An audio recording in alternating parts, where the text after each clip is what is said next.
Oh, come on. Oh, sorry, you caught me playing with this little game I made with Raspberry Pi.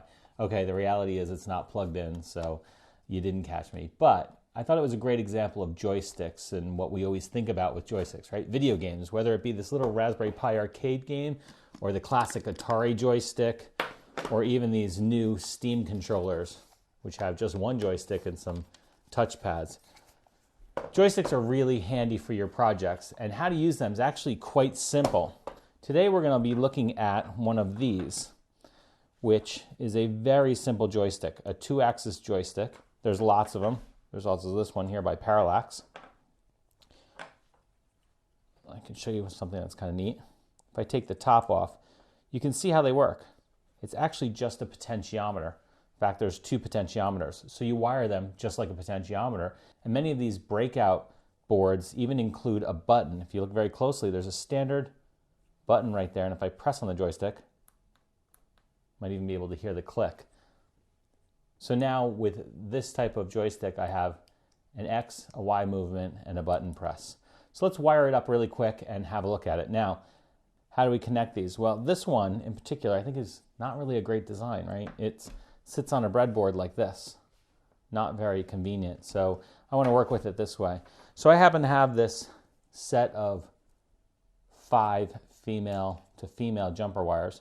And you can literally just plug these right into the header pins here, which by the way are labeled as ground, 5 volt, X, Y, and switch.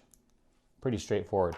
Now on the other end of these, unfortunately I don't have female to male, they're to female. I need some pins. So what I like to do is I save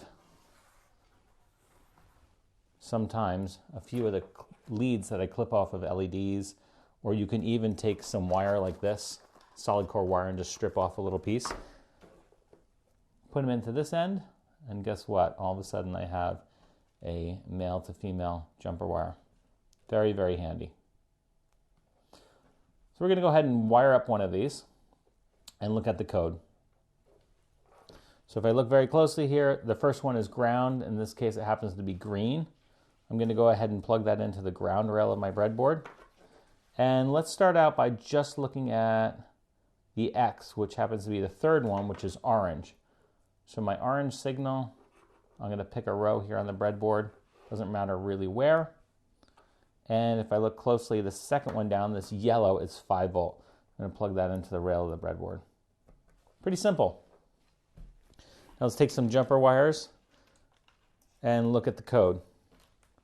Now the code that we're going to use is already on your Arduino, so no need to hunt for any special code for a potentiometer. We'll go to Examples, AnalogInput.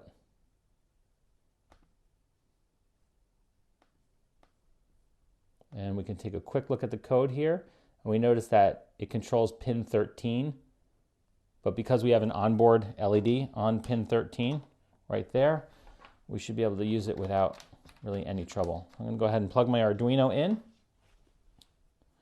I'm going to go to Tools, proper board is selected, and the port is selected. Perfect. Check this code, upload it,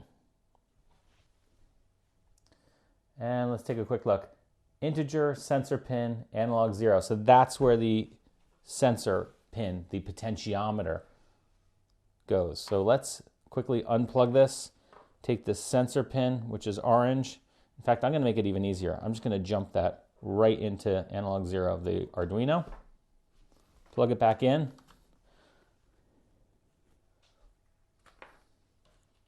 And before I plug it back in, I'm going to run some 5 volt to the board. Use that pin right here. And I'm going to run the ground to the board right here. And now I can plug the board back in. You can see pin 13 is blinking. And now it's blinking slower as I move to the left. I'll bring it over here so you can get a good close-up. And now you can see as I move the joystick, I move it to my right here, slows down, and if I move it to the left, it starts blinking really fast. And that's basically how you read a joystick. Now there's one other thing that we could do. Well, first of all, we could hook up Y to do something else. But I don't even think we need to do that. What I'd like to just show you is how to read those values. So let's take a look at the code of the potentiometer and just read the X. So we have sensor pin analog 0. In my setup, if I just add serial.begin, we'll do 9600. And then down here,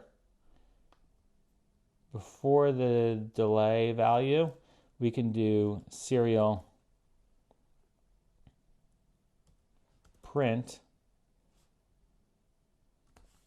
quote, X value equal, quote, and then Serial.print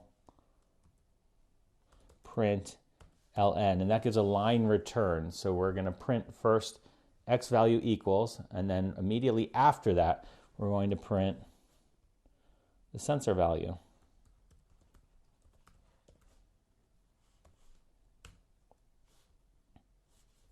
Let's check that. Upload that to my board.